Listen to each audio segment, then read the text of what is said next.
What is happening? Great people in all of the land. It is your guy, Nicholas Wilcox, alongside my guy, Johnny Main. He's got the CarMax and everything. Yeah. Johnny, say what's up to the great people. What up? What up? Just making sure my lips ain't ashy because my hands is. So is a couple of my teams, but we'll talk about that a little bit tonight, along with some of my teams that went from ashy to classy. But in the meantime, what's up? You see what it is. Black and yellow. UT Vols is in the college football playoff, baby. Life is good. Life is good. Up, folks. Are they officially in or yeah, just they officially in. It just popped actually right before we came on the show, man. Y'all have to bear with me, a little under the weather today. Yes, he is. They got the Ohio State in the brackets here. So interesting. Yeah, should be very interesting. Was hoping for the was really hoping for a home game, man. Was really hoping, but it doesn't look like we're gonna get that. I'll say this is projected, obviously, but I mean they're in. Like, there's no way they don't get in. But anyways, I digress. Yeah, I mean, congratulations. Yeah, man. Yeah. Just congratulations. Yeah. Welcome to the Fantasy Football Show Week 14, because we got plenty of things to talk about as we are talking about Week 13. We're talking about the studs and the duds from Week 13. We're talking about the waiver wire. What is coming up for the countdown to the playoffs, because we are, in most leagues, a week away. Some teams are playing where only 4 teams make the playoffs, and they play Week 15, the extra week of regular season. But if you guys have specific questions when it comes to that, let us know. And if you haven't done so already, please follow us on X, because that's where we will bring a lot of overall value as well when it comes to questions, DM messages, stuff like that. Feel free to let us know what your current situation is heading into the final week of the regular season of fantasy football. So we got a lot of things to talk about. We're going to talk about some things. If you guys haven't done so already, please like and subscribe to the channel. We're at almost 70 subscribers, so we're feeling pretty good about that at the moment. We look forward to continuing the value, continuing to bring in the thunder. The real Tiger King says, "What's up?" I love it already, man. I love it. I've seen him on here. Yeah, I love it already, man. He was in the show. He said he needs to make the playoffs. I'm like, I don't blame him. I need to make the playoffs too. You and me both, brother. You and me both. They playoffs as well. Yeah, come to the right place. Playoffs. Come to the right place. So we got you covered. Got anyone else covered as well. And that being said, without further ado, I'm gonna go over. Trying to go over first. Well, it's Week 13, the old man segment. What you got for us, Johnny?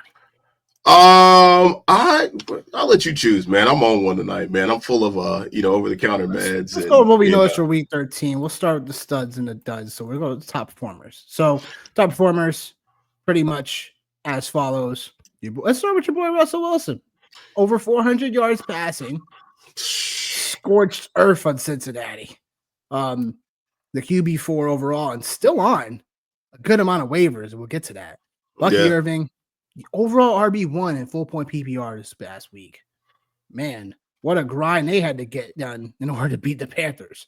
And then Jerry Jeudy, a pain in my ass, a thorn in the side, however you want to call it. Like, this is like the second or third time like he's like literally beat me in like some leagues, like single-handedly. I'm like, yo, this is ridiculous. Like, where was this in Denver? People are gonna ask, right? Where was this? Where were the performances in Denver?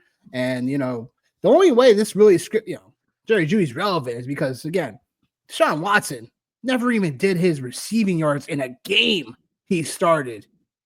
Crazy, yo. That's wild. Wild, yo. Like, are you kidding me? That's wild. What? He didn't do what? He didn't throw for more than 235 passing yards. Because that's what Jerry Jeudy had on Monday night in the craziest, like, Monday Night Football gangbuster scoring I've seen all season. Especially not only for a Monday Night Football game, but I think in general this season. This was wholly out of left field, by the way. Oh, I was like, I'm not watching this game. I got better things to do. And then I'm looking at the score before the game's over. I'm like, yo, what the hell happened? it was and it wasn't, man. I think like some people, there were some random people, man, that were actually talking about the Broncos in terms of like what they had given up deep. They didn't make my list, man, as far as like, teams that had been susceptible to, the passing yards or anything Well, like see, that. Chan's playing so good, but like he didn't shadow cover today. Yeah, he didn't Last shadow him, night. so like there's that. So what Yeah, the so hell? there's that. Yeah. But I think there's something to be said too, right? Like you look at Jameis Winston and the Cleveland Browns over the last 2 weeks, man. Air They've been raid. able, they've been able to move the ball against two of the top defenses, not only in the AFC but in the NFL as well, with two premier corners and things like that right there.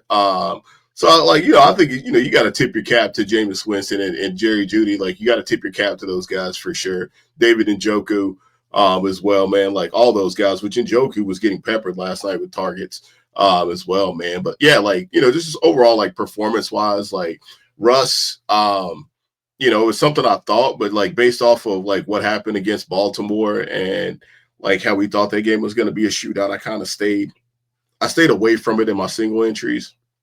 At the quarterback position, he was somebody I thought about, along with Bryce Young and Will Levis. You didn't play Winston? You didn't take a shot at all?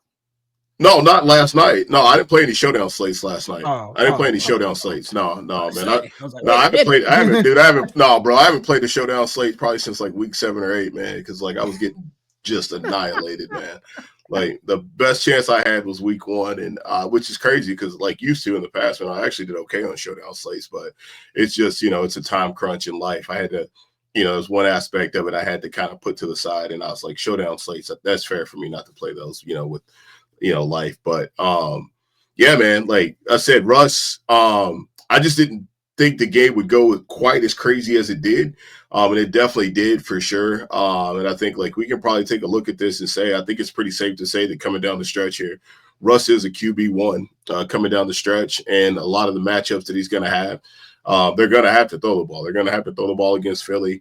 They're going to have to throw the ball against Kansas City. Obviously against Cincinnati, Baltimore, like, right, like that schedule that we looked at back in August, it's not as vaunted as we thought, right? But shout out to my boys, man. Shout out to Russ for sure. And then Bucky Irvin. Bucky Irvin's a guy I got in my home league. So obviously you got to be feeling really good about where he's at and what he's been doing. RB1 on the week, man. Hip was banged up, man. The Panthers gave those guys a fight. Kind of talked about that a little bit. The Panthers are sneaky playing good, I guess would be the best way to say it. I mean, I'll just say this: like the Panthers have been playing better football than we had expected coming out with Bryce Young starting the season. Like he's definitely proven to at least show that he has been a better talented quarterback due to the benching. Like since the benching happened, I'm saying he's just been, he since he got the job back, like he hasn't. Yeah. He's looked like a different man out there. And there's a couple narratives for the year, obviously, running backs changing teams and quarterbacks getting benched. Another place to go real quick, man, we're talking about top performers, Brock Bowers. Wait. Brock Bowers. Again, tight end one on the week, man. And tight end 1 on the week. Yeah, it's real funny, man. I got a guy at work tight end 1 on the week, bro. We talk about fantasy football quite a bit at work. Shocker. I recorded him earlier in the year saying how he wouldn't take Brock Bowers, and we just kind of laughed about it. Actually, he's fucking kicking ass right now, man, the Scott Fish Bowl. So shout out to him, man. Shout out to Swanson. He's crushing it, man. But yeah, Brock Bowers tight end 1 for the week, man. So that's obviously that is what it is, man, for sure. So yeah, it's just unfortunately just not a person I didn't get enough of in best ball, and then a person I didn't get much of in season long, even though it was literally there. Like, just one of those things, man. It is what it is. But hopefully, I don't have to run into that buzzsaw in the playoffs and something like that. But right. Anything is possible at this point, but it is what it is. I mean, look, we called Russell Wilson for the last several weeks for the waiver wire for people to go get him. If anything, if you've been streaming quarterbacks, like you've been finding this very favorable. And again, we knew Cincinnati was a matchup that could have been something in the realm of what happened this past Sunday with all these points scored. So it's not too shocking to see Russell Wilson, but the 400 passing yards was a little bit surprising. Jameis. Yeah. But both Russ and Yeah. Jameis especially, we know he's gonna throw the ball too, and that he overall is just a gunslinger in general. But it's like he was definitely lighting it up, and I was like, wow, so. I mean, I picked him up in a league just to block someone for not playing a QB. So didn't go so bad for you. Didn't go so bad. It was great because I'm glad he didn't pick nobody. He didn't pick him up. I was let me put Jameis on my because it was like Sunday, and I'm like some of the games I already played. I was like, let me just pick Jameis up just in case, put him on my bench, we can get into that as well. Duds of the week are as follows, and as shown. Man, Patrick Mahomes, QB 19. I don't know what to think about this Chiefs offense anymore. Like, it's just so mad. Like Patrick Mahomes, he was just a guy that I thought definitely we were undervaluing in a way. But now it's like, hindsight, it's like, man, this guy is a fantasy quarterback, doesn't belong in the top 6. He definitely he's a top 10 start every week, but he's no longer a top 5 start. Yeah, that league I was telling you about before we got on here, man, he's actually my quarterback in that league, and I guess that sums it up. And then my other team I have another team that's like pretty trash, and he's sitting at the top of it. So I think there's good correlation right there with Patrick Mahomes on teams and not making the playoffs. So yeah, I'm just so upset, man, because it's just one of those things where it's like Mahomes was a guy that I thought we were definitely getting a little bit overweight on in some facets for price. But then I was like, well, it's Patrick Mahomes. I think he's going to be able to showcase certain things. And you saw it with Rashee Rice early on in the year where he was looking competent. But then it's like also when he got hurt, it's like, all right, then we mixed in people. Then they traded in DeAndre Hopkins, and Hopkins now came into the fold. And, it's like now it's like they're barely getting him the ball. Like his snap share hasn't increased more than 60% still. So I know Kansas City offensive playbook is definitely one, 2. You got to remember a ton of 4. But I'm like, man, even him and then Travis Kelce as well. I'm just like, both of those guys have been underwhelming this season. And it's like, if you got him, God bless you. You can't, it's like the one time you probably think about benching him. Mahomes is probably going to be the week where he goes off. I mean, he throws up a 30 burger. Yeah. He threw over 300 passing yards, but it's also it's not enough of a ceiling, a win of the week QB type of ceiling going on here. It's just Mahomes. If it wasn't by name value, he'd be a guy that we're just like, oh, he's just on the waivers.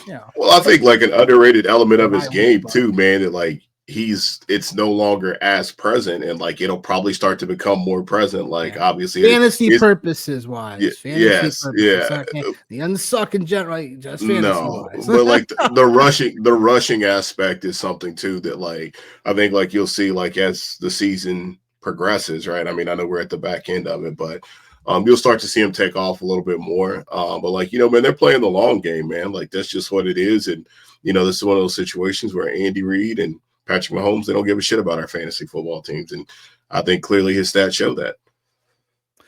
I'm sorry.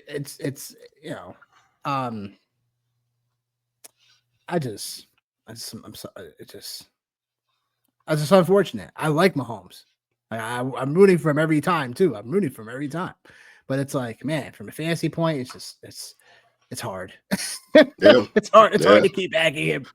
I mean, it's hard to keep backing him. I know you have Mahomes up here as QB 19, but I'll tell you another guy I want to hit on real quick. Sure. What about Baker Mayfield? QB 28, bro. Yeah, I know. Against Division the Panthers, games are weird, right? Division games are weird. Against the Panthers, man. Evans still had a good game though last time. I know, man. I know, but dude, Baker's been cooking all year long, man. And for him to be essentially QB 3, that's wild, man. So I just figured, as a quarterback 3, I know it's really wild. Less than almost super flex, but it's gonna happen. I mean, it's just that game was just weird, though. Honestly, the tempo of that game was just I didn't know what to think of it really. And I'm just like, well, I'm giving Baker a pass because Baker's been really well. He's played over expectations for most people. So I still think Baker is a guy that we can still potentially play for the playoffs if he's been your QB1 all year because it's just a softer schedule upcoming for the Bucks into the playoffs. So it's definitely a possible play. So I don't mind you for bringing him up. I just gave him a pass. So we'll see what happens next week because if he doesn't perform against the Raiders, I'd be a little worried. Well, I mean, like, yeah, a little bit worried. Aaron Jones and DeAndre Swift, both these guys, 28 RB 28 Aaron Jones, RB 30 Swift.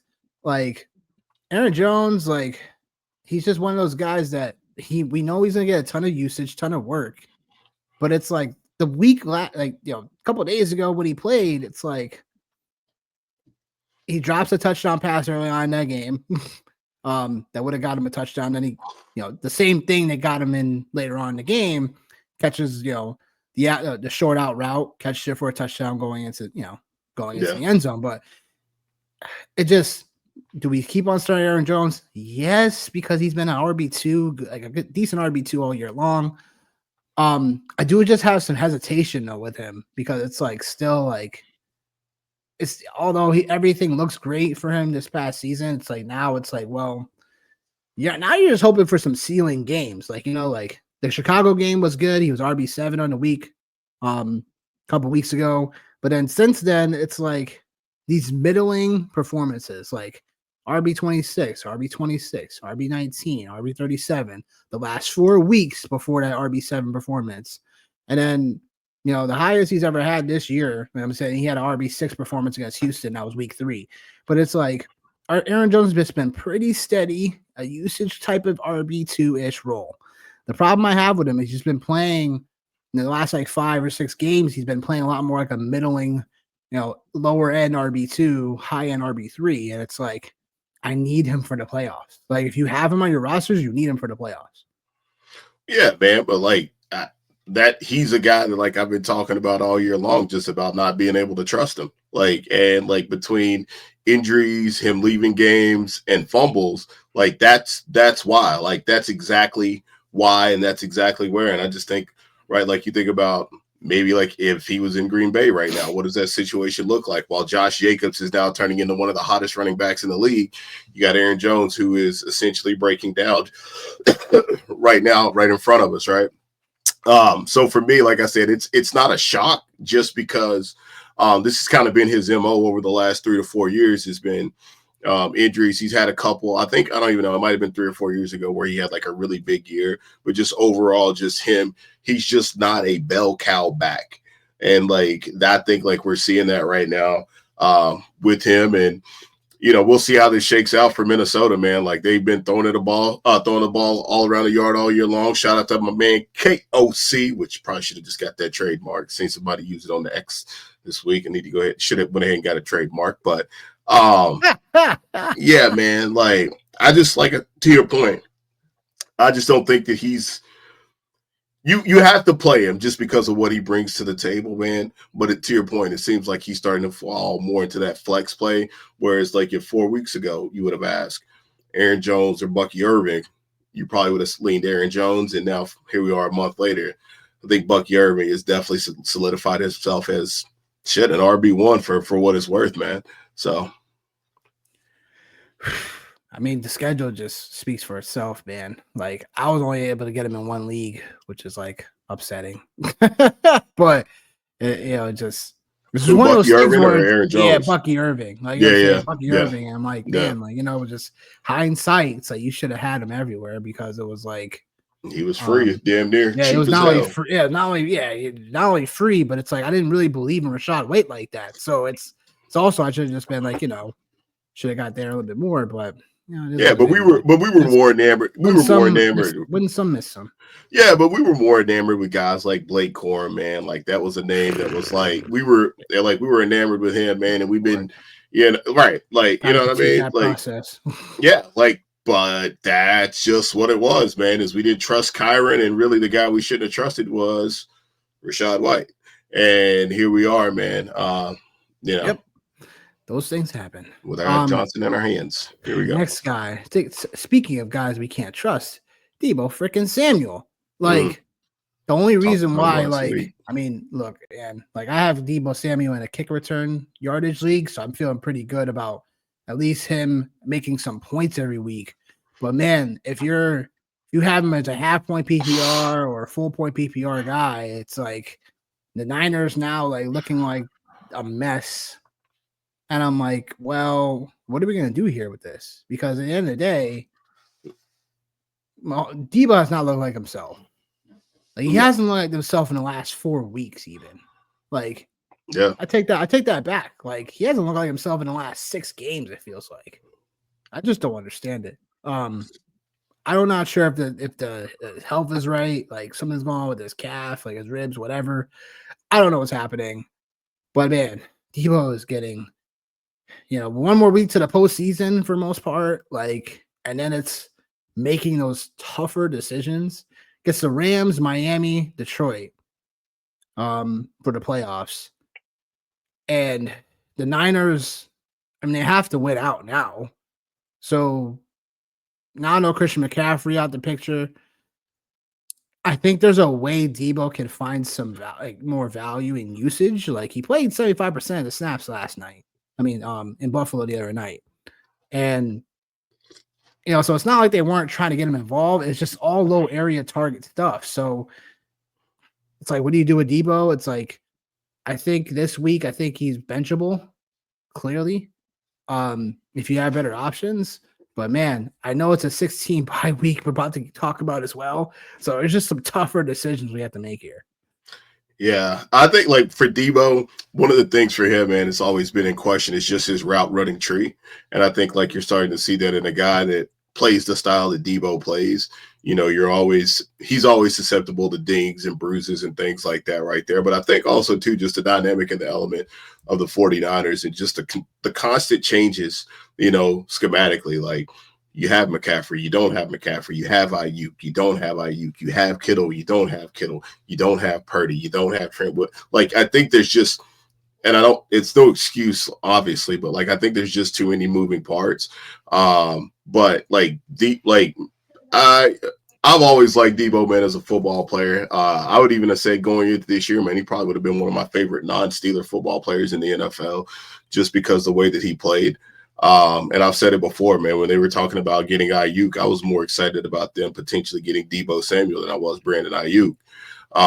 But I will see you, Deebo Samuel, and raise you Cooper Kupp, because I think that's another guy too as well that like we're seeing, bro. Like it's like we're seeing Puka Nacua. All right, bro. Like listen, Puka Nacua is 1,000,000% the alpha in that offense, bro. Like there ain't no doubt about it, man. Like I think like that statement there that a better real life football player than fantasy, I think we can say the same thing right now for Cooper Kupp for everything. Like the only reason why it sounds nice, right?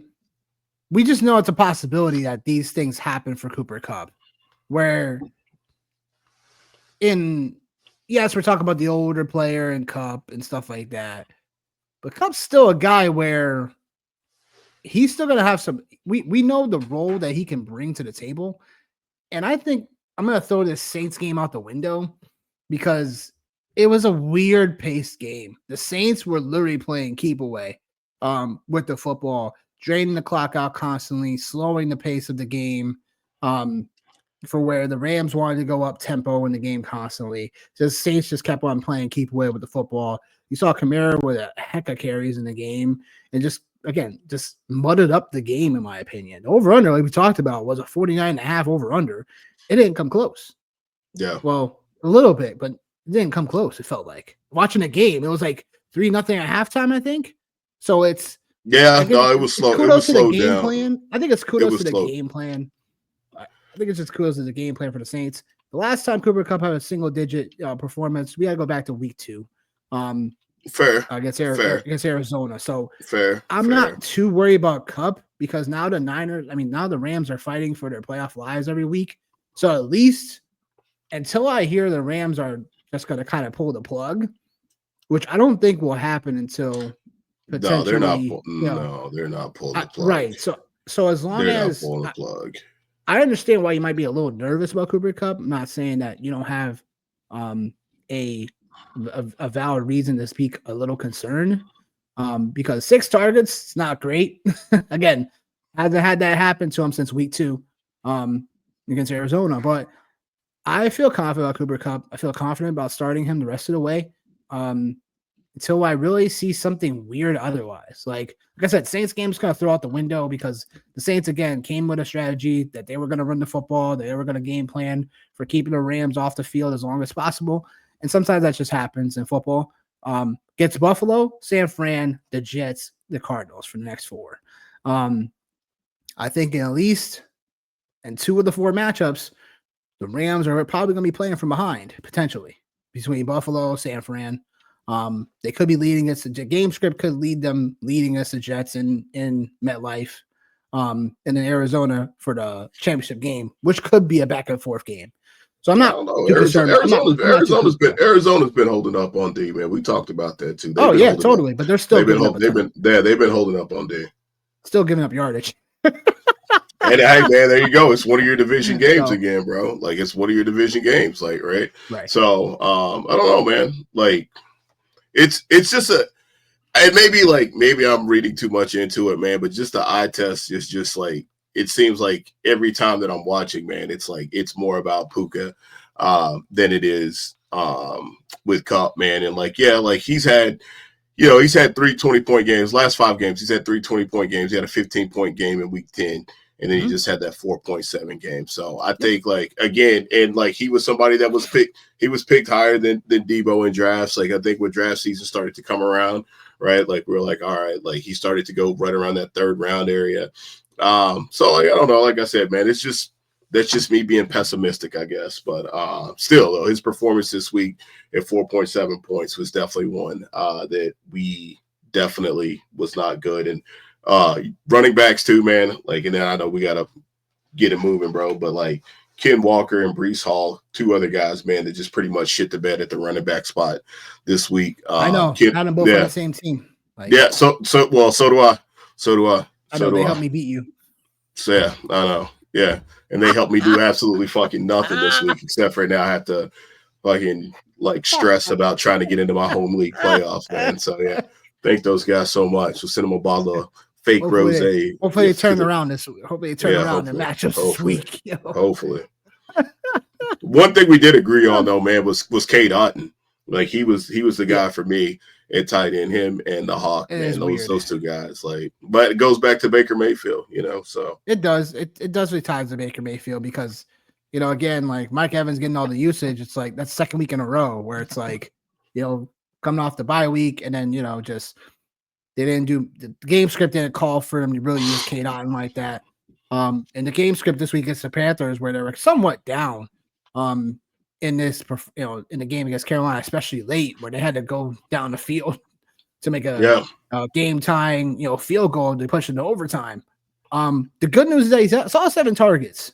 So I'm just going to look to try to again be optimistic. The Raiders are a top 5 matchup for tight ends this week. So I'm definitely still liking Cade Otton on a week where we're going to have 6 teams on bye. Like, not going to be too many places to hide here at tight end. So yeah, it is what it is. Dustin, what up? What up? A favorite of the channel. Gotta give, that's right. Gotta give props to the Steelers. Thought they would falter playing these division games. All right, I already put the towel away. You already know. Man, what do you mean put the towel on, man? What do you mean? Put the towel away. Listen, it ain't my fault. All right, it ain't my fault. Put it away. That's right, Dustin. Thank you for taking the words out of my mouth. Whoa. Yeah. All right. I see what we're doing tonight. Yeah. See what we're doing tonight, Dustin. No, yeah, Dustin. We'll see what we're doing tonight. We'll see him in April at the draft. No, we'll see what happens. That's his Super Bowl. His Super Bowl is played in April. Y'all better hope one of y'all teams go to the Super Bowl because I'm gonna come with it. What do you mean? Go to the Super Bowl, man. What do you mean? It's the fantasy. It's the fantasy playoffs. Y'all boys is out of there. No. I'm taking notes. Definitely taking notes. This is how you Like a guys true- do. This is how you like a guys true do. Jets This how fan. you- no, it's- You this is how started by guys do. saying put the towel up. It ain't even got to be that. How are you Let me coming let at you me? let me live in my glory. Let me live in my glory. Let me be here. You Let me be here. already. I just said put the towel away. I didn't say put your Let me be jacket here. and put all the Steelers stuff away, did I? No. No, but you know what it is. So, like, what? I can't tell you to put a towel away now? Gee Unbelievable. Louise. Always come after the Jets for low-hanging fruit, yo. That's right. Like, Easy get money. out of here. Easy Out of money. here. Out of here. Boy, I tell you, I cannot wait. We are not talking to Dustin tonight. We are not Yeah, we highlighting are. him tonight at all. There we go. That's right. We can talk about Yeah. it. You're getting us off track, Johnny. Oh yeah, that's my game. That's what I always do. All right, what do we got here? What do we got for waivers here, man? This week, I'll keep us on track, man. I'll keep us on track. What do we got? Oh, you for will. waivers? Oh, Yeah. you will. Yeah. Yes. No, that was part of your old man segment. Let's just call it that. Oh shit, that wasn't. Yeah, I didn't even go on a rant. I didn't even go on a rant. Under the weather, so I could give you the full old man vibe out here tonight, man. Out here drinking Theraflu like it's water today. Oh boy, yo. Waiver wire week 14. 6 teams on bye. Commanders, Texans, Ravens, Patriots, Colts, Broncos. Boy, well, if you've been paying attention to our channel, you've been already prepared somewhat for some of these bye weeks already, whether it be Lamar on bye, Jaden Daniels on bye, Richardson now on bye, Nix, who's been playing phenomenal football, like Drake May, who's been a decent streamer for some people. And Stroud has been just meh, but you have been prepared pretty well for the most part, like in my opinion. But I know it's tough to replace the Henrys and the Mixons and the Nico Collins of the world and all these guys that you've been pretty much in terms of been relying on are out at least for the week, and hopefully you're not in a position where it's like a extreme must win for you without some of these guys, because that's something that I think we looked at the beginning of the season. We're like, oh man, look at all these bye weeks, and then look at these teams on bye right before. Yeah, bro. Fantasy football. Yo, man, I got a Warrior Bowl team that's got AR and Jaden Daniels and Derrick Henry on bye. So damn. Yeah, and I need to win. Oh. Yeah. Jesus. Yeah, so it's gonna be rough. Yeah. Yeah, it is. Full disclaimer. Make sure if you're asking questions that are predicated to a format, based on league size, and we give you the proper possible answer for us. So without further ado, we're gonna go over the quarterbacks this week. And some of these guys we've talked about throughout the last couple of weeks. But also it's like, hey, there's 6 teams on bye. Now these guys are going to be more predicated than ever. Some of these guys should still stay if they're listed and they're on bye. That you should probably still keep them. Trevor Lawrence, we got to get him off the list because he's not sure what his status will be for the upcoming week. But man, that dude took a freaking hit. Like, my goodness. That's my Trevor Lawrence. Oh, I was about to say, I thought you were frozen. No, it's Trevor Lawrence. Getting rocked. I thought you were frozen for a moment, for real. I was like, wait a minute. He got blown. I was like, did he pause? No. That's good to see he's all right, though, man. But shit, that was awful. Golly. That's the type of shit that's just too dirty. You know what I'm saying? Like, I get it. There's times where QBs use the rule of advantage to get an extra yard or two, whatever. But if you see the video, Trevor Lawrence is completely giving himself up, completely sliding. Well, see, man, there's a couple other cats that are like, yo, he's sliding too late. Even I think Brady was saying, and there was another guy I seen too that was saying like he was late on the slide, man. So but he still gave himself up though. So I'm just but that's bang. It's bang out there, man. It's bang. It sure is, but the way that Shazier just kind of puts his forearm in his throat, though. Like, I'm saying, like, at some point you're gonna have to stop. You know what I'm saying? Like, it's just ridiculous that some guys, and I know that the other side of the coin is that the defensive players, they don't get the same respect in this, on their side of the football, and it's just unfortunate because this is what the NFL has done now. It's like now the NFL has geared themselves more towards consistently more offense and giving them more of leeway and leverage for the games. And it is difficult for defenders to now play the game of football because they've been playing this game since they were 6 years old, and they've only pretty much learned one way to play in some ways. And now it's like, when you feel like you're getting cheated on, you feel like you're getting taken advantage of a little bit when it comes to some of these calls in the field and stuff like that. And it's like, I've been doing this for a long time. It's like, how are we going to be changing stuff up like this at this stage of my career when all the things I've been doing, been playing like this, has led me to being this good in the NFL. So it's just weird. Yeah. But it's just, what do you have to say on it? No, like I said, man, like I said my piece, man. I just think I think it's football, man, like for sure. And I think there's some quarterbacks that, like the slide is there to keep them safe. But I think there's some guys that just don't know how to slide, man. And I think, it's apparent when you see situations like that. I think there are some quarterbacks who do a great job at giving themselves up ahead of time. I think you've seen Justin Fields do it a couple weeks ago. I know it don't always have to be about the Steelers, but you've seen it a couple weeks ago where he gave himself up probably a yard too short. I believe it was in the Washington game, right? So I think there's that. There's other quarterbacks who do a really good job at that, like Josh Allen. He's not a guy that's always sliding, but he knows how to protect himself. And I think Russ Wilson is another guy, obviously with a baseball background, right? Like there's just certain quarterbacks that have a really good understanding and a really good skill set in order to keep themselves protected. And Trevor Lawrence, when you see it, it looks gross as hell. But also too, you're playing football, man. Like you're playing football, and I don't think I have it's a quote that I always kind of live by. It's never as good as it seems, and it's never as bad as you think.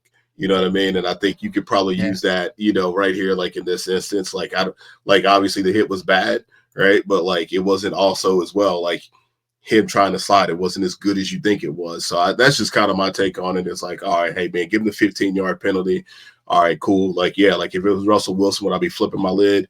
Absolutely. But also too, I don't know if Russ would be putting himself in that situation. So this is kind of my take on it, man.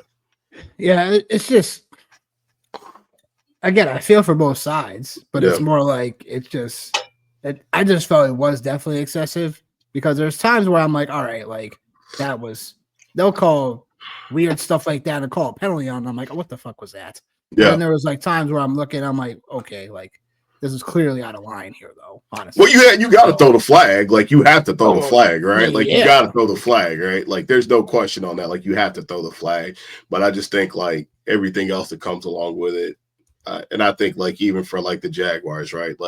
That's even one of those instances where they got nothing to play for, right? So that's obviously that's going to escalate to what it was. But yeah, man. Nah, it's just unfortunate. But going back to the fantasy spaces, Williams still available in a ton of leagues still. Who, which Russ? I'm Caleb Williams, he's still available in a good amount of leagues. I'm man. What the heck? What? Yeah, he's polarizing, man. He's polarizing, but he's another guy, right? That right now, man, that offense, man, changed. It's changed, changed, and I think you're seeing it, man. He's starting to use his legs more, which was I said it, man. It's an underrated element of his game.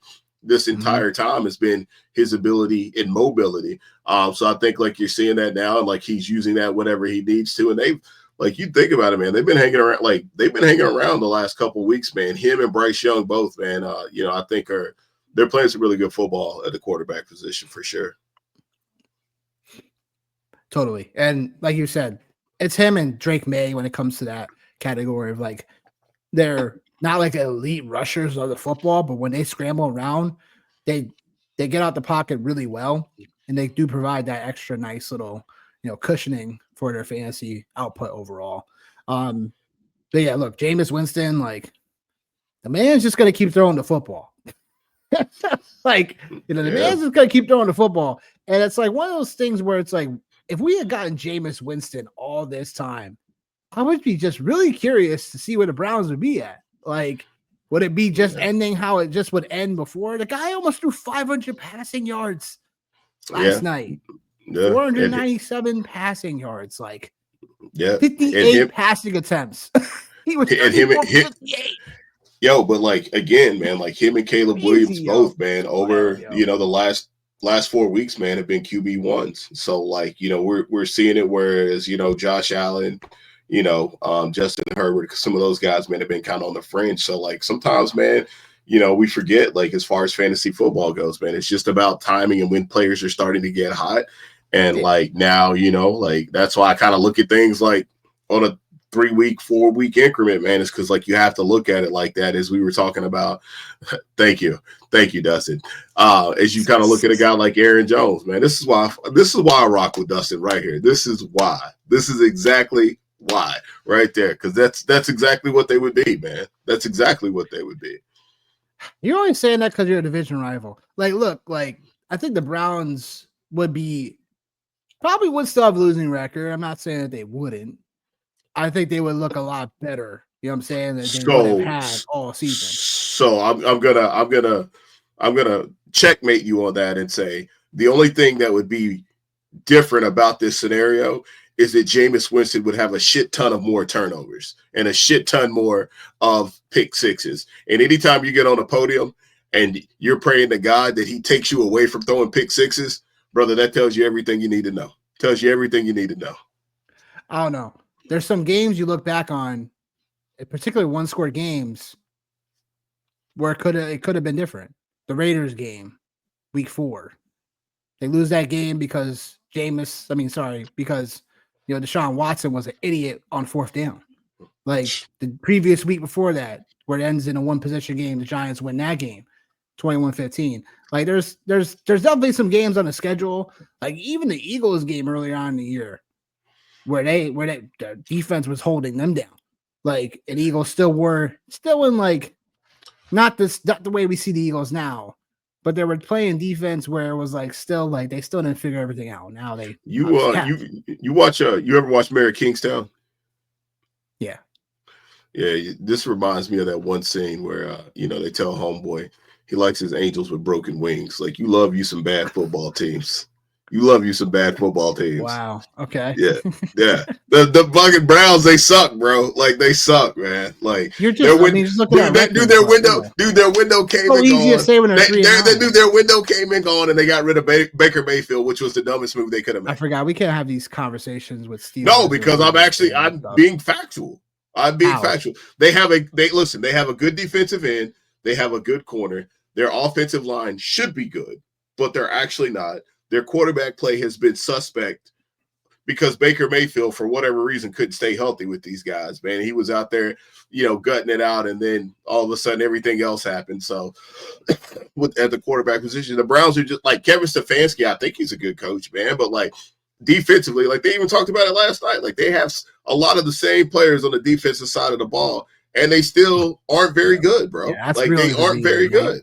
Like, just it is what it is, bro. It's by record. We can always say they suck, right? Yeah, it's easy. It's just easy, man. It's just easy to say. Yeah, and it's true. It's easy to say. Yeah. We're not gonna get along tonight, huh? I feel it. We're not getting along tonight. Listen, I'm grumpy when I'm sick. I see. You take it out on me. I see it. It's okay. Take it out on anybody that's in front of me. All right, that's fine. Yeah. I can't wait for those Steelers to lose now. Yeah. Yeah. Okay. Wait for those Bills too. Can't wait for you guys to join me on the couch. Can't wait. Yeah. You guys are gonna win the Super Bowl? Count it right now? Me? Yeah. I don't see why not. That should be really interesting. I don't see why not. Like, there's only one team that's gonna win the Super Bowl. I can't wait for the Buffalo and Pittsburgh fans to come in weeks later saying that we had chances to get it done and didn't. I can't wait for that. What do you mean we had chances? What do you mean? You went out and freaking traded for everybody and their mom, and you guys still can't get the job done, bro. Firing coaches, firing the popcorn guy, Steelers and Buffalo the Bills equipment managers. Meanwhile, all we're doing is bringing guys in and being like, you know what, be a part of the team. Matter of fact, we'll take you from the shitty Jets and bring you over here. And what do you know? This guy ain't even complaining. He's just happy to be winning football games, bro. Like, the Jets are terrible. They're awful. I actually thought they actually had a chance. I don't even know who's a better team, the Jets or the Browns. I think that's a real conversation to have right now if we're going to go there. The Jets or the Browns, who's better? I look forward to taking all these notes. Yeah, I can't even get an answer. That should tell you everything you need to know. The Jets or the Browns? Who's a better team? I'm gonna let you have your moment. That's all it is. It's not a moment. This is it. This year. This is what's happening. The Steelers are winning the Super Bowl. I don't see why not. I don't see why not. Put your money on the table then. I listen. I have. All right, now I literally have a $100 bet on DraftKings for the Pittsburgh Steelers to win the Super Bowl and the UT Vols to win the Natty combined. And I also have an individual Pittsburgh Steelers to win the Super Bowl back in August. So, like, about that action, boss. We'll see. We'll definitely see. But we got off topic again. Yeah. But Bryce Young, Will Levis, both of these guys potentially starters this week if you have guys on bye. If Russell Wilson's not there or Jameis Winston's not there, like at least for Bryce Young, he's looked a little bit better, like we talked about the last couple of weeks when it comes to his performance wise. Like both of your guys for Superflex? I did draft Bryce Young. I dropped him after he was benched because I didn't have much of a choice, Chief. Drake May is definitely one of my guys, and so is Will Levis as well. Yeah, so I mean, Bryce Young QB8 this past week.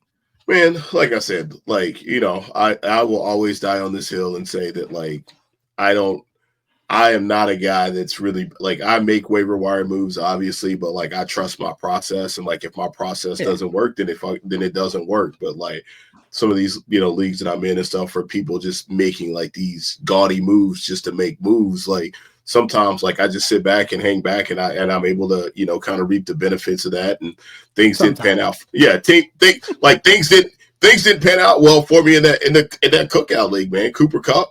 Like that hurt, man. Like that hurt, man. Like for sure. It is what it is, man. DK went down a couple weeks, and like I didn't. Roster too. Yeah. You know what I mean? Like it. Right. Like, but also too, like I was confident enough to know. You're our guy, Dustin. We appreciate you, man. But yeah, man, I was confident enough to know that, like, like in those type of leagues, man, like quarterbacks are gonna quarterback, man. Like, really, the only real advantage that, like, the real advantage you have is if you have, the Jalen Hurts, Lamar Jacksons of the world. And if you don't get those guys, then you're out there, playing around in the dirt when you can still keep getting other guys, man. So, like, I said, like, I'll playing in the dirt. Yeah, you're playing in the dirt, man. You know what I mean? Playing in the dirt. It's cool, man. It's cool. Good luck to you in that league, too, by the way. I hope you take it all, man. Man, got to hold it down for us, at least. I tried. We'll see what happens, man. Yeah. No promises. Yeah. I know. No promises. Meanwhile, bro, I know we're gonna be fighting it out for the draft night out. Draft night out, yeah. That's gonna be a doozy, man. It is. It's gonna be a doozy. You're number one seed now, aren't you? Yeah, I am. Hey, man, like I said, man, on my Blue Sky profile, I'm just a normal, ordinary African American student. That's it. Just a normal, ordinary African American student, from the University of the United States of America. Our school's so small, we ain't even got a basketball team. You know what I mean? Just a C+ podcast out here, man, trying to get some people to like and subscribe. Don't call our podcast C+ ever again. No, I said I'm a C+. No, I said I'm a C+ podcaster, man. You a superstar, man. Don't ever discount yourself. No, man. Listen, I'm Kobe, man.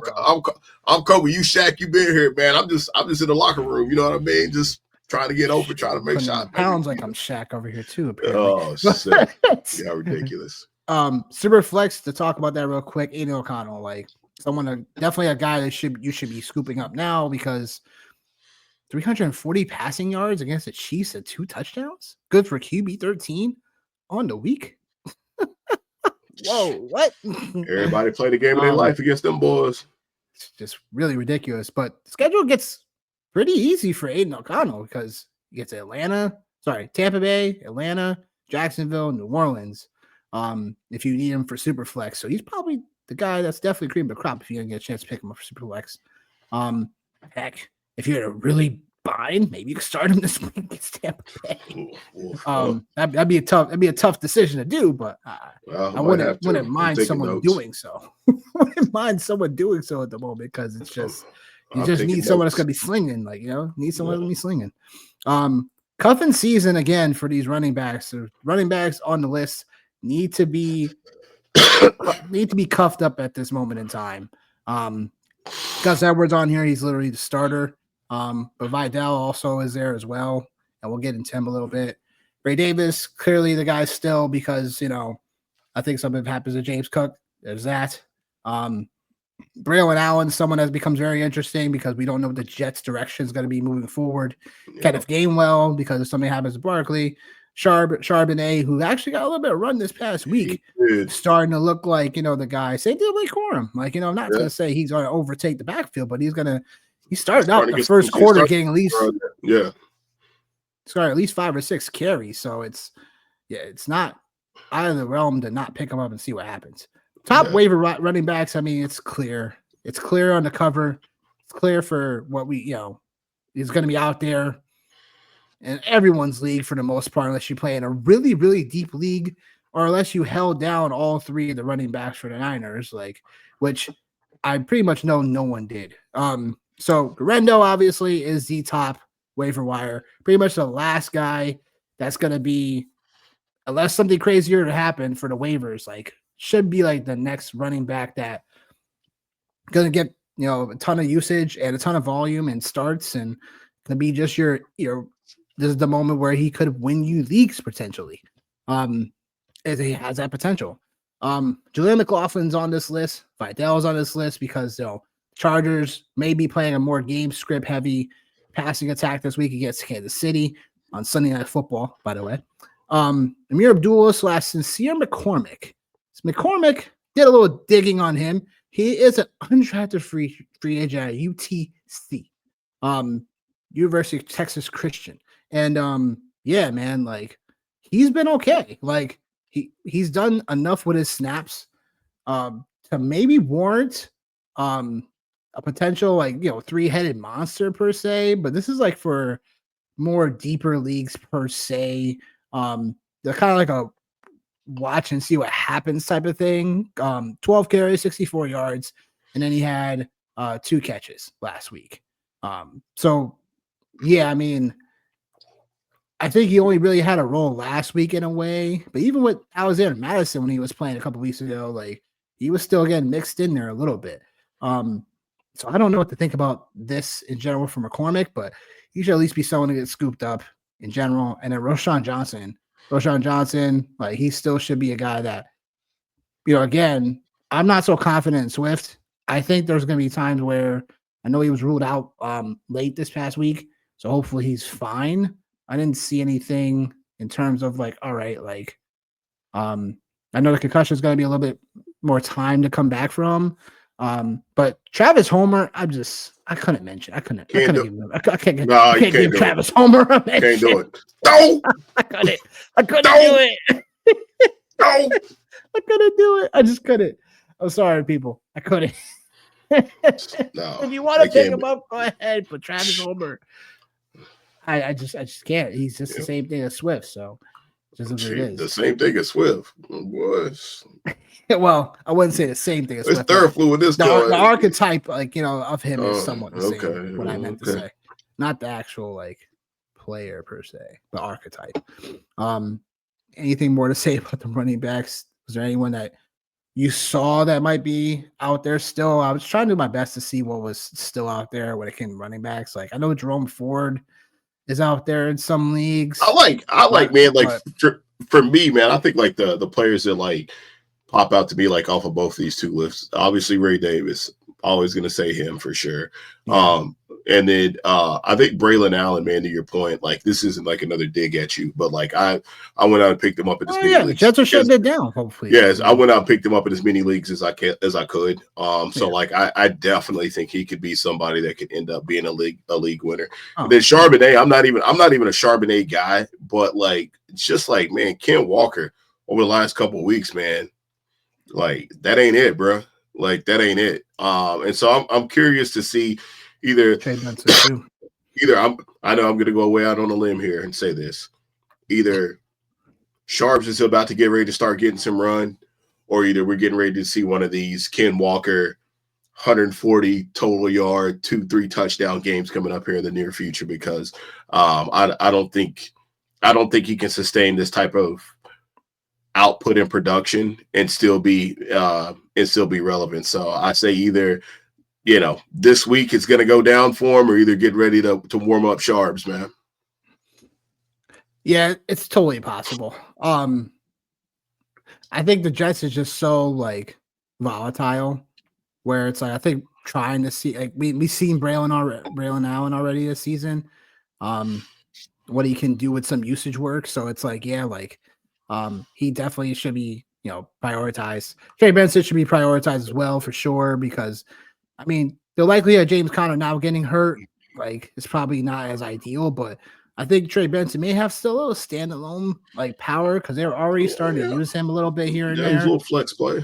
Yeah. So I mean, it's a desperate flex play, but he's someone that should still be on rosters because again, James Conner's history. But it's definitely where it's like I'm not sure. The only way he really gets there is that Conner's out for a couple of games or whatever.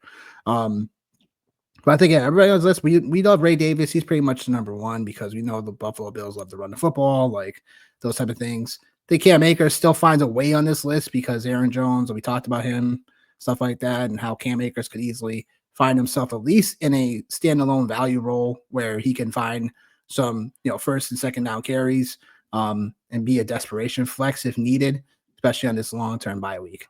So yeah, receivers. Nick Westbrook-Ikhine. Just like we drew it up. That's like we drew it up. 8 touchdowns in the last 7 games. 8 touchdowns in the last 7 games.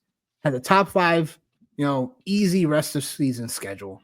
So rest of the way. So pretty much him and Ridley are pretty much, they have, that easy rest of season schedule where you could be flexing them potentially for the upcoming playoffs if you're not you don't have as much depth on your roster and whatnot. So there's that.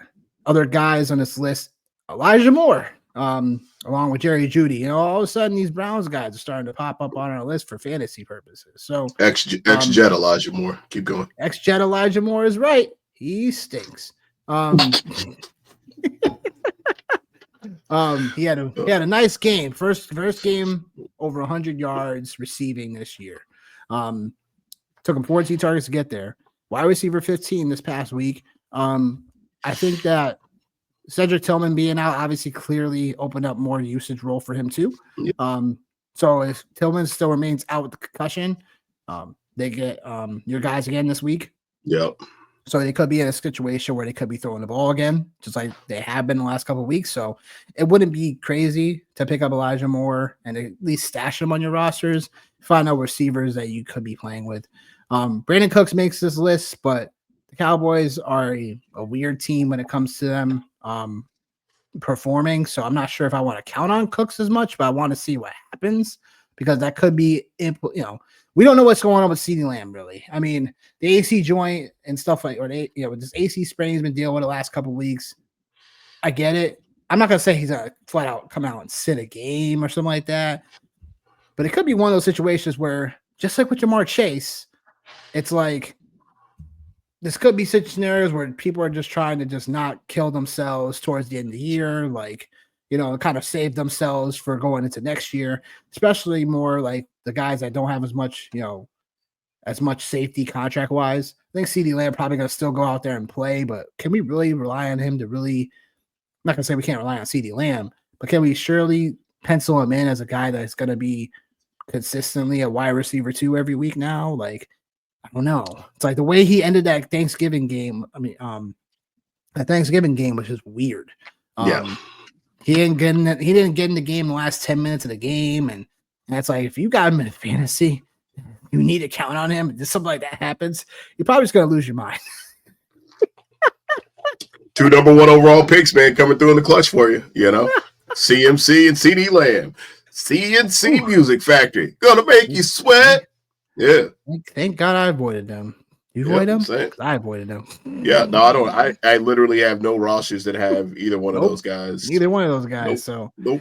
It is what it is. I tried trading for CeeDee Lamb early on in the year, but people weren't people weren't fetching my offers, and I'm like, okay. So, but anyway, I digress. But Brandon Cooks, his first game back this since week 4, they somewhat eased him in. I would say they got him 7 targets, 3 catches, 16 yards. Like obviously something that he had the touchdown score, so you don't necessarily want to count on it week by week, but the usage will be there. Cooper Rush may have this job the rest of the season. Maybe now. I'm not gonna pencil him in there just yet because I think they still want to look at Trey Lance. But I mean, shit. What? Like they've won their last 2 games, right? They have. So I mean, like you, Mike McCarthy, man, shit, you playing for your job. Give a damn what Trey Lance look like. Yeah, give a damn what Trey Lance looks like. Yeah, he can look good, but if I'm winning games, Cooper Rush it is. So I mean, look, Brandon Cooks is someone we should, I think he will be a guy that goes overlooked in your waiver wires. So he should be someone you should at least pick up and just kind of stash and look to see what happens. Parker Washington, we talked about him a little bit a few weeks ago, right before probably their bye week, the Jaguars, and we knew it was more opportunity than anything else. But man, 6 catches, 103 yards, and a touchdown this past week. The wide receiver 5 overall this week, Parker Washington. Man, he's the one that Texans. That's all I'm gonna say. Yeah. I mean, I'll just say the volume is there potentially because no Christian Kirk now, no Gabe Davis, Evan Ingram, no idea what's going on there, and then Brian Thomas is really the only guy that on offense going to get the ball. But now to get Mac Jones, pop gun quarterback. So, pop gun quarterback. And this fits into Mac Jones' wheelhouse, I should say. So, should we start him against Tennessee this week? If you're desperate, see what happens. Start, I wouldn't be so confident in starting him. Because Tennessee, although they got gashed this past week by Washington, they got carved up. Hey. They got carved up like some Thanksgiving. No, they got Razor Ramon. That's what they got. Going to cough. Yeah. Oh. They got annihilated. Yeah, they did. Wasn't much of a close game, but Will Levis won me my prop bet, so that's good. Yeah. Nothing wrong with that. But anyway, Parker Washington is someone you should just look to stash on the waiver wires, and just kind of see what happens. I wouldn't say start him, but with 6 teams on by, some people are definitely desperate. Keon Coleman, probably someone that's either been dropped already, or someone that might be still. You'll have to check the trends for who's dropping what this week. But if Keon Coleman gets dropped, I think that might be still somewhat of a mistake. I see him right now available still in 39% of sleeper leagues, but I still think he'll probably be a name that people may drop just because, again, 6 teams on by. Not sure how things are going to shake out. But if he finds himself on the waiver wire, I would still pick him up. He has still great matchups for the rest of the season. The Rams this week, Detroit first round of the playoffs, New England, and then the Jets the last week for the championship week. Like, I think Keon Coleman is going to be potentially one of those guys that, especially if Amari Cooper has been playing like ass, I think Keon Coleman can find himself a role that he can be productive in. Who knows? I know Dalton Kincaid's been out too, so Buffalo's been missing some of their firepower, but still finding ways to win. So, but there's that. And Adam Thielen, we talked about him last week. Talk about him again. Like, how to feel about exactly. My guy Adam Thielen. Short story about Adam Thielen. Me and him took photos at the Pro Bowl several years back, and we knew someone that he knew someone I knew from another company for like a health and wellness product. And it was like, yeah, you know this person? I was like, you know James? I'm like, yeah, he knows James. He told me he was with the company. I was like, yeah. I was like, well, here I am. With Adam Thielen. He was a very chill guy. He was with Minnesota at the time. So, but long story short, Adam Thielen's the guy. And maybe I should call him and get sponsorship on the show. Hey, Adam Thielen. I'm about to say you got more juice to me, Shaq. Right now. You got more juice to me, Shaq. But yeah, man, Adam Thielen's definitely startable this week, playing against Philly, who's going to be a tough matchup. But I think Carolina players are are there this week. I know Bryce Young has looked a lot better, with Thielen being the wide receiver 6 this past week, though. 8 catches, 99 yards, and a touchdown. Like, It should have been 2 looking like, touchdowns, but hell. I know it should have been 2 touchdowns. Yeah. I Should have been 2. Should have been 2, but it is what it is. Yeah. But Adam Thielen should not be on your waiver wire at this moment in time because we know he's a wide receiver 1 now at this point. Still available 49% of sleeper leagues. I think he's someone that I think we definitely should be prioritizing as well this week. So I think he's for receivers for me, he's probably my number 1 ad out of this list. Nick Westbrook-Ikine is probably next, and then Parker Washington. Any thoughts? I like the Keon Coleman and Adam Thielen call. Westbrook-Ikine, man, like you got to keep playing him until he don't score touchdowns. A couple guys I will call out, and maybe this was why I was feeling the way I was feeling about Cooper Kupp earlier on. Demarcus Robinson, if he's still available, that's another name I'll throw out there. He probably shouldn't be out there, but him, and then another name to keep an eye on. That's a forgotten man. One Marquise Hollywood Brown.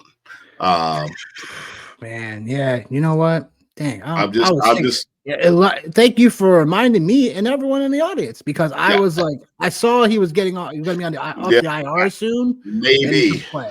So maybe all of that venom we were spitting against Patrick Mahomes earlier on in the show. Maybe he rises up from the fantasy graves and but yeah, like or Kane. But yeah, I think like I said, like those are the ones, man. And like last but certainly not least, I don't know what the hell's going on in New Orleans, but now no Taysom Hill. So is MVS, is that a real life thing? Is it or is it not? Like that's a gross situation. I just that's oh man, I forgot. I gotta watch Hard Knocks tonight. Yeah, so that's it. That's all I got, man. Well, those are great additions, man. MVS for sure. It's not that we don't want to take it serious, I guess. It's just that I think it's just, fantasy managers in general, just always we got to constantly change like the way we see players, like even though they've burned us in the past. Because, 3 straight weeks of touchdowns like of MVS. So it's like, look, he's a desperate flex play every week.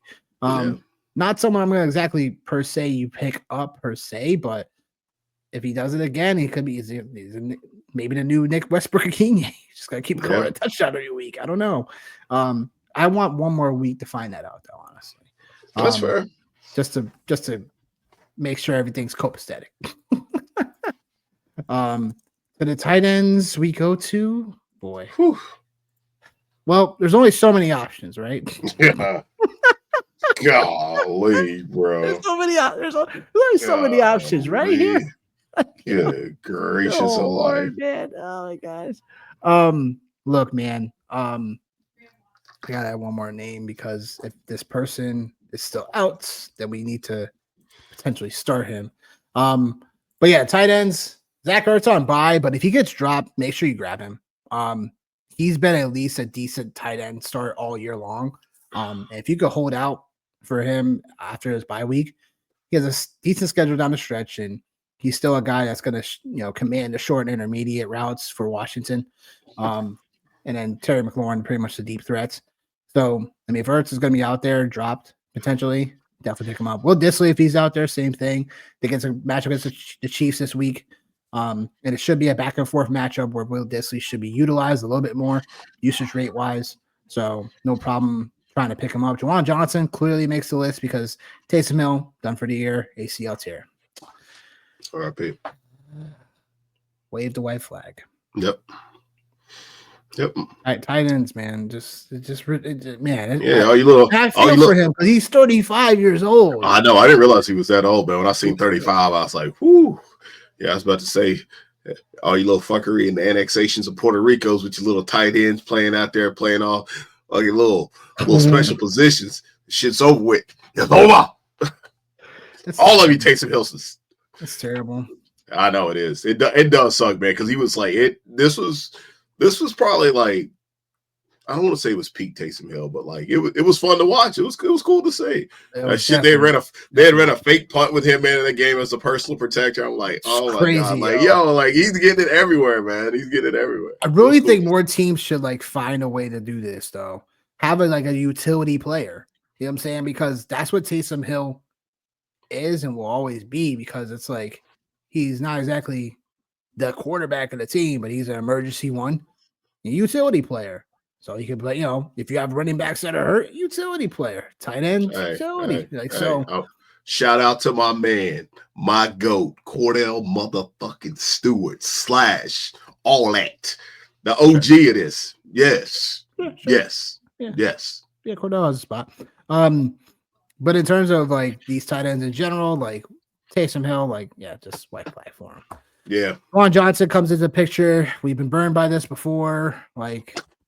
You know what I'm saying? So I don't know what to tell you, but you seem so sad and disappointed to do this tight end segment. He's a tight end that's going to play, and that's it. Because tight ends, man, you see, this is like the most disappointed you've been all night. Year. Well, it's just been a position all year. We have a top 3 tight end in Trey McBride, still hasn't scored a receiving touchdown all year long. And we're in week 14 now. And you still got Kyle Pitts. We still have Kyle Pitts, yo. It's just man, yo. It's rough. It is rough. If you have Brock Bowers, Trey McBride, or even George Kittle, you know what I'm saying? You're feeling really good about your tight end moving forward. Travis Kelce, I put in there as well because there's always that boom game he comes up with. But man, it's the tight ends. It's always a frustrating thing. You know what I'm saying? If you have Mark Andrews, you're feeling okay, but at that time, that the rug can get pulled from underneath you at any moment. So it's just what it is. God, just calling it for what it is. Dallas Goedert now week to week might find himself on the IR, so that's where Grant Calcaterra comes in. Look, I wouldn't say I would probably start him this week, only because, if I'm really desperate, maybe to find out what happens, but the Eagles have just been running the football constantly all year long, and I don't think they're going to be throwing against Carolina as much this week, because they're just going to lean on their run game. Like Carolina, still by metrics for the most part, the rest of the season, they still do not look good. So, Grant Calcaterra still be someone to add, especially if you're on a bye. But dude, we just said it. Shit. Bucky Irving was running back 1. And they actually played a meaningful game. Imagine what happened. So that was their best performance. Barkley played. And now they got Saquon Barkley coming to town, bro. I need it. So SpongeBob's I need it. Yeah. Barkley have a huge game. Yeah, it's about to go down. About to burn like a bad perm. You know it. Yeah. That's it. They're about to burn like a bad perm for them. You know what I mean? Yeah. Giddy up. Yeah. Saquon. No, why is nobody like the Hit the Quan song? Why has that not? Yeah, why is that not a thing with him, man? I don't understand. Man, I need to be in somebody's marketing department. Hire me. I got game, buddy. I got game. All right. Oh God! Glad to see you not so grumpy now. Theraflu's kicking in. That's why. The drugs are kicking in. Oh shit!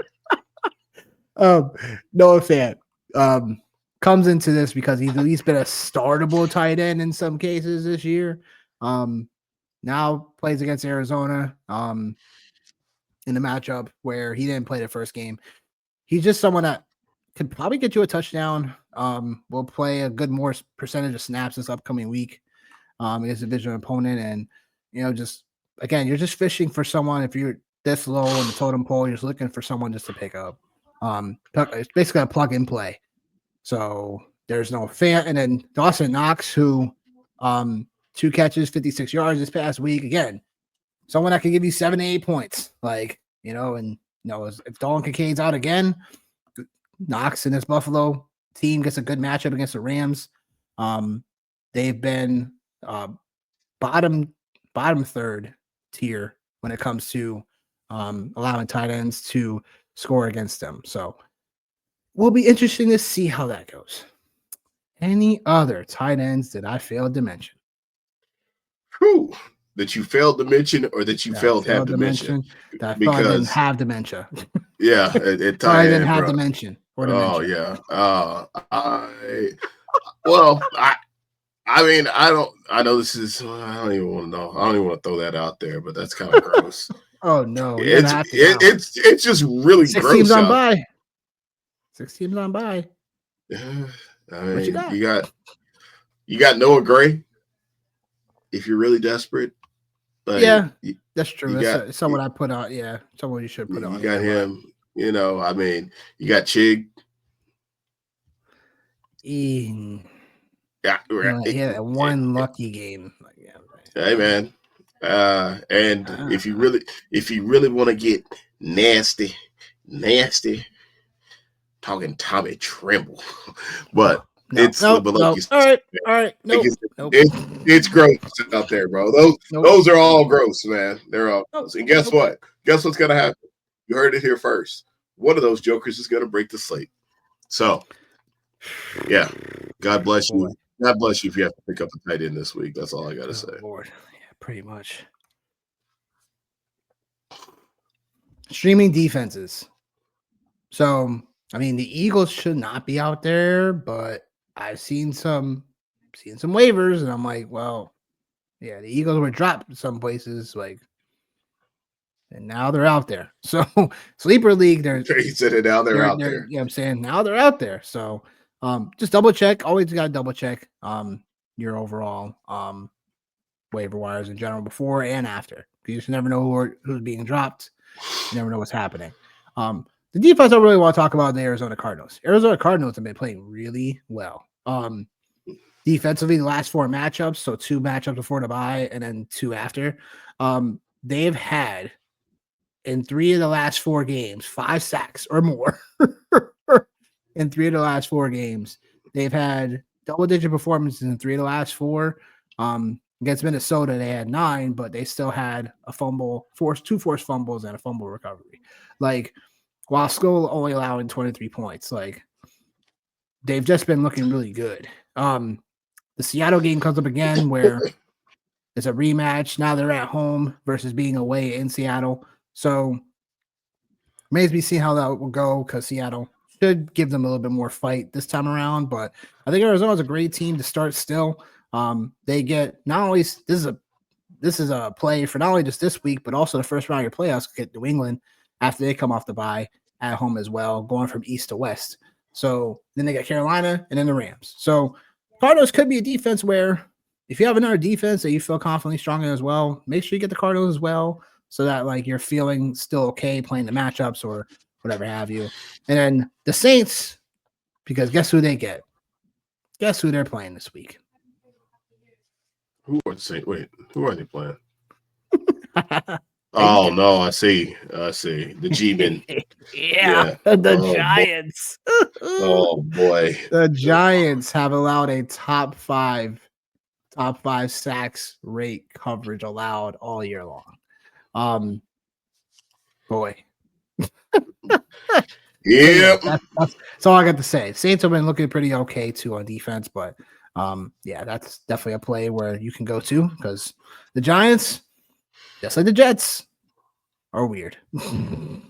Underwhelming. No, they're not good. Yeah, thank you. Underwhelming.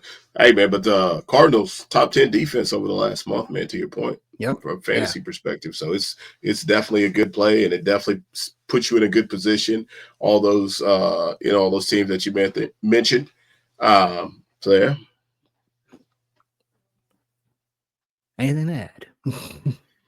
No, bro. Like the Cardinals defense is legit. Like we've been talking about that, at least over the last 2 to 3 weeks about how they've been playing really good. They've been under the radar for sure. So for me, final thoughts. You're an egg sucking dog if you don't like and subscribe. Pretty much. So please make sure you're doing that. Tell your friends about us. But no, I just want to see like how things shake, man, on the waiver wire this week, like a very critical week. Very. Like we have done it to this point, man. So I want to say kudos to you. Kudos to me. We made it through an entire regular season of waiver wire / NFL, man. I'm super happy. So obviously, both of us have been drugged through the mud. I'm sick as a dog, but wouldn't miss this for the world. But as far as football stuff goes, my guys that I'm looking at this week, man, are if I had to look at quarterback, man, I'm getting back on the Bryce Young train, for sure. Bryce Young train. Yeah, like I said, man, Ray Davis, I'll take him every day of the week, and Braylon Allen, and obviously Garendo, and then Adam Thielen. To go back there and tight end, man, y'all can have whatever y'all want with tight end, man, but y'all can have that shit. But this Thursday, man, we got a game. We got a real game this Thursday, man. So I'm pretty excited about that, man. Lions and Packers. So I'm really excited to see how that one goes, man, for sure. So yeah, man, that's all I got, bro. Definitely a game we should be watching. Yeah. So that's divisional implications and also playoff implications in some facets. So definitely gonna be a good game between the Packers and Lions. Final thoughts for me, I would say just look like it's lock-in time. Literally make all your final arrangements, pack your bags for the fantasy football playoffs. Because looking forward to getting some more hardware on this side of the table. I heard that. If I have to go through Johnny to get it, I'm gonna have to do so. But I heard that. Run through his chest, Kobe. Hopefully reach just the championship games, and each of us can you get one, I get one in our league. It'd be great to hold a draft night out, you know what I mean? It'd have to go through us, for draft night out. That would be somewhat does in a way. It does. I'm fighting for that 2 seed, man. So I got to beat Colin. Colin's got to lose again this week, and he has a good chance of losing this week. So we'll have to see. But I got to take care of business. So yeah, I got to get a bye week, man, for real. Because I'm like, saying I don't want to be on your side of the bracket. I'm like, nah. Don't blame you. Gotta save that for the I know. Don't get me wrong. I know. Team come out kick your ass, but I'm just saying, save the best for the last. Yeah, absolutely. Yeah. By the way, what do we win? By the way, I feel like it was I think there might have been a championship belt, or a trophy. Yeah, double check that. Yeah. Gotta double check that. But that was just something I was like, oh yeah. Do we win anything? You do. I know you do, because I think he won I think he had a championship belt or a ring or something. Gotta check that out. Yeah. Trying to see here. Can't find it right now. Yeah, go ahead. You got it. Look, we got to the regular. This is our last show before we'll take questions on Sunday, of course, guys. 10:30 a.m. Eastern, for all things betting and props for Week 14. But in terms of just paying attention to your waiver wire, like I said, pay attention to the guys that get dropped.